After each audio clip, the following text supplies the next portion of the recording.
Welcome guys, welcome to my another new blog.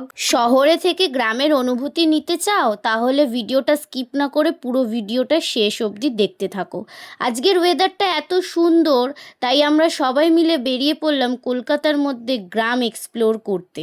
একটাই শহরে দুটো ভাগ, একদিকে কলকারখানা পলিউশনে ভরা জঞ্জাল জায়গা, আবার উল্টো দিকে একই শহরে রয়েছে সবুজে ভরা মনোরম দৃশ্য। আর এই সবুজে ভরা মনোরম দৃশ্যের মধ্যেই শান্তি খুঁজে পাওয়া যায়। আর যাই বলো বন্ধুরা, কলকাতা থেকে 1 ঘন্টা জার্নির মধ্যে এত সুন্দর একটা দৃশ্য দেখতে পাবো তা আমি কখনো কল্পনাও করতে পারিনি। হ্যাঁ হ্যাঁ জানি, অনেকে আগ্রহের সাথে বলতেই চাইছো যে লোকেশনটা কোথায়, প্লিজ আমাদেরকে জানাও। বলছি, পুরো ভিডিওটা স্কিপ না করে পুরোটা শেষ অবধি দেখতে থাকো। লোকেশনটা আমি এক্ষুনি বলে দিচ্ছি তোমাদেরকে। ফাইনালি গন্তব্যে আমরা চলে এসেছি। এটা হচ্ছে হ্যাপি ভ্যালি। তো চারিদিকটা দেখছো কি সুন্দর, গ্রামের পূর্বাভাস, খুব ভালো লাগছে।